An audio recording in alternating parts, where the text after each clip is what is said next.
to take you through Edwin Morgan's poem Trio, which should be good revision. It's going to be quite colourful, so I think you might want to sort of mentally subtitle this one Poetry by Post-it Note, and we'll try and keep it moving fairly quickly. The title of Trio obviously refers to the three people and the three things that they carry, but there are other sort of connotations of the word trio. One is a piece of music for three performers, which suggests harmony, and the connotations of that are obviously right for this poem. And it also reminds us of the three wise men who brought gifts to baby Jesus at Christmas, because it's set at Christmas time and because there are three of them carrying three things. Morgan's writing about an ordinary moment, three people out shopping on Buchanan Street at Christmas. But it seems to be given quite an extraordinary significance in what he sees in those three people at this time in this place. It's written in the present tense, which puts the reader very much in the moment with the poet. It's happening for us as it happens for him. And Buchanan Street is a place that we will recognise as the centre of Glasgow's shopping centre, and one that will be decorated with Christmas lights. It's a scene that should be familiar to us. The young man is carrying a new guitar in his arms, and when we realise that it's wrapped in silver tinsel and the line, "Wait till he sees this butt," you know that this is a gift that he's carrying. So the fact that it's a gift, it's symbolic of human generosity. One of the girls is carrying a very young baby, symbolic of new life, and especially at Christmas kind of makes us think of baby Jesus and nativity scenes.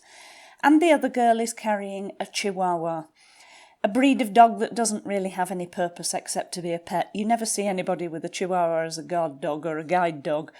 They're just a pet, they're just there to be loved and cared for.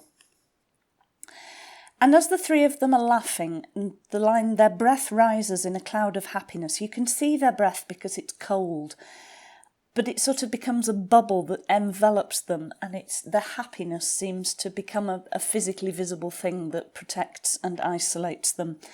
It contrasts the cold of winter with the warmth that they're feeling for each other and the warmth of their friendship, so it's both physical and metaphorical. When the boy says, "Wait till he sees this butt," the but on the end grammatically doesn't make sense, but it's colloquial, it's informal, it shows that he's speaking spontaneously, and it shows that he's anticipating giving the gift, he's excited about it.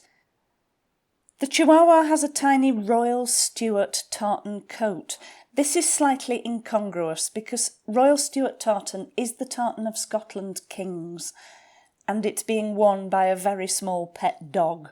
It's also funny because it's like a teapot holder. A tea cosy has holes for the handle and the spout of the teapot, and you can imagine the teapot being a similar size to a Chihuahua. It's a little dog. It could be wearing a tea cosy.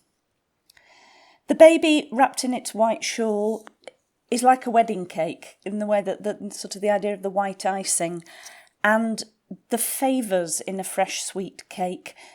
People used to give a little bag of sugared almonds to guests who came to weddings, so it's almost like its little mouth and its little eyes are like sugared almonds, little sweet treats.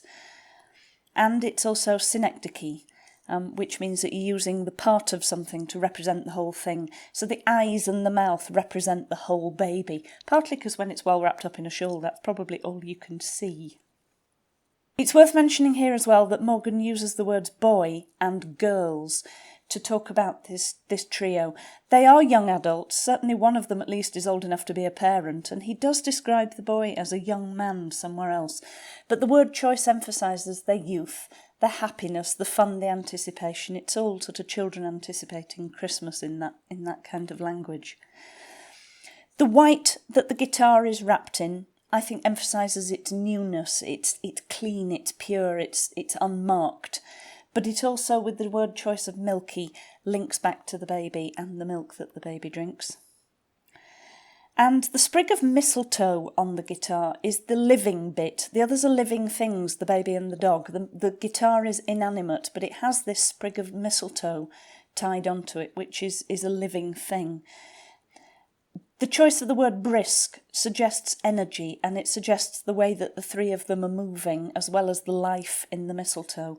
And because we hang mistletoe up and hope to catch a kiss under it, it has those kind of connotations at Christmas as well. The dog, the baby and the guitar are all wrapped, they're all being carried, just shows that they're all something precious and something that's protected. And this is the only place in the poem that Morgan uses enjambment, where the meaning carries on beyond one line. It's quite nice that the lines wrap over in the same way that the things are wrapped, and it's the only point in the poem that he does that. He then goes into this Orphean sprig, melting baby, warm chihuahua. He's starting to actually talk to these. The next few lines are addressed to these three things. Orpheus is a Greek legend. He was a poet and a musician. He could charm anything, apparently even stones, with his music. He's also famous for being the one who tried to save his wife Eurydice from the underworld. The melting baby has connotations of warmth, but also the emotion when we talk about a baby melting people's hearts. Maybe even innocence, butter wouldn't melt in its mouth. And the warm chihuahua refers back to its tea-cosy jacket. And again, it's wrapped up and warm and producing warmth, keeping the girl who's carrying it warm. The exclamation marks create a caesura, or caesurae, I've given you the plural there. It's a break in the line. The exclamation mark ends a sentence, so you've got three minor sentences where he's now addressing these three things and talking to them. And what he says about them is that the veil of tears is powerless before you. The veil of tears is a biblical phrase, and it's a metaphor referring to the hardships of life.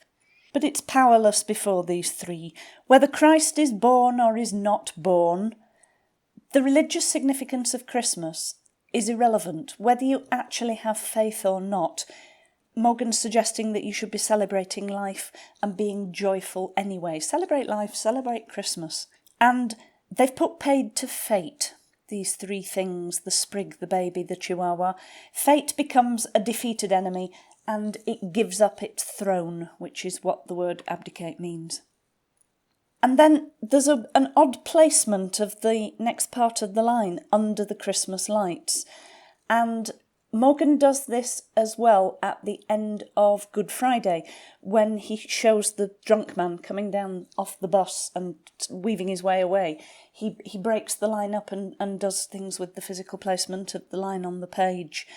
And he's doing this here. Under the Christmas lights is separated and it stands on its own. Partly showing us the symbolism of the light, giving them their own time and space. It's repeated because we've had the line under the Christmas lights before, but the lights have some sort of protective power. In this season of goodwill, fate has to get out the way. In the next little bit, monsters of the year go blank, are scattered back, can't bear this march of three. March has military connotations, and the monsters, the dark things, the unpleasant bits of the year, can't withstand this little army. And having started to use military imagery and use the word march, we then wonder, well, if they're an army, what are their weapons? They're armed with love, joy, warmth, hope, anticipation, friendship and music. And those are the weapons in front of which the monsters of the year scatter away. And then the three disappear. They've passed him, they've walked away, and vanishing kind of suggests the end of a vision.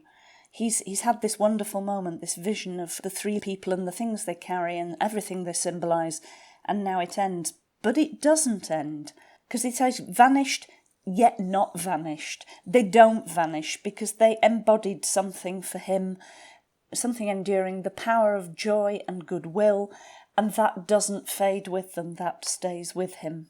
And the baby, the dog and the guitar have become symbolic of much bigger themes. They've become the life of men and beasts and music, so much bigger than themselves. And then as the parenthesis ends, he finishes it with this little phrase, at the end of this winter's day. The moment ends as the three of them walk away from him, the day ends, and the poem ends, and you're left with this lovely sense of completion. That's Edwin Morgan's trio.